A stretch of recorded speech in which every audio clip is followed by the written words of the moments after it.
রহমতুল্লাহি ওয়া বারাকাতু।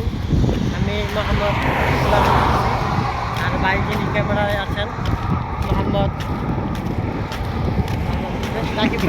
রাকিব ভাই আছেন। তবে আজকে সৌদি আরবে আমরা যখন এই মরুভূমি থেকে সমুদ্র পাড়ে যাচ্ছি, প্রথম অবস্থায় বিদেশে যখন আসবেন, বিদেশের লাইফটা আসলে প্রথম অবস্থায় কাজ না থাকলে বা কাজ না করতে পেরলে যে সমস্ত অবস্থানটা সৃষ্টি হয় সেটা হচ্ছে ঘোরাঘুরির একটা সুযোগ হয়ে যায়।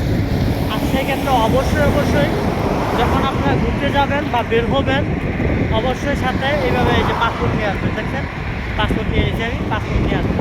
আর না হলে প্রবাসে যখন রাস্তার সাইড দিয়ে যাবেন, রাস্তার সাইড দিয়ে অনারেবল পুলিশের গাড়ি যায়।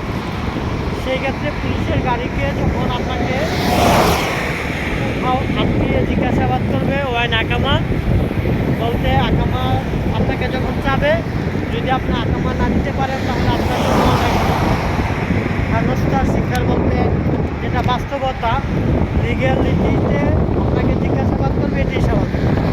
কারণ আপনি যদি আপনার পরিচয় বা আপনার অবস্থান না দেখাতে পারেন তাহলে তো আপনাকে পুলিশে নিয়ে যাবে।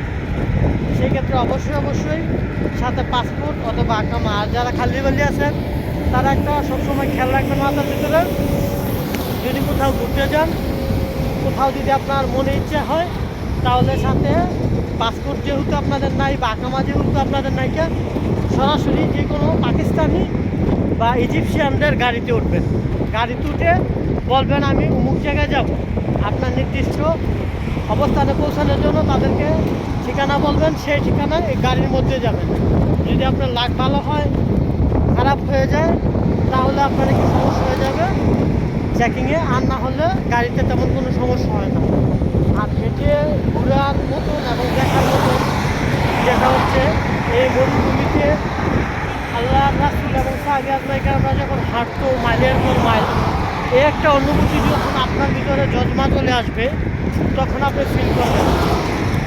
আজকে আমরা সমুদ্রের পাড়ে যাচ্ছি, অনেকগুলো ওট এবং মরুভূমিতে যে হয়েছে এটা আপনাদেরকে দেখাবো ইনশাল্লাহ। তবে অন্য ভাইদেরকে এটা দেখিয়ে নেক্সট ভিডিওতে অবশ্যই আমাদের সাথে থাকবেন এবং সবাইকে শেয়ার করে অন্য বাঙালি যারা আছে তাদেরকে সুযোগ করে দিবেন দেখার জন্য, যেন সাবধানতামূলক কার্যক্রম করতে পারে। ওকে, আসসালামু আলাইকুম, আল্লাহ হাফেজ, সবাই।